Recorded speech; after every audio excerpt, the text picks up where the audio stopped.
When the client thinks her floors have brown and black specks, you pull out your trusty Liebman scrub broom. She said she's lived here for 14 years and thought they were supposed to be that color. She's only used a regular string mop. I used Pine Oil 80 floor cleaner. I knew immediately it was dirt in the crevices as soon as I did the walkthrough.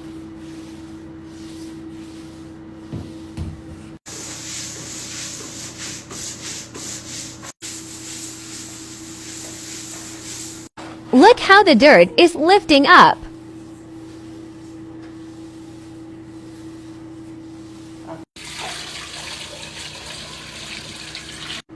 Look at the difference.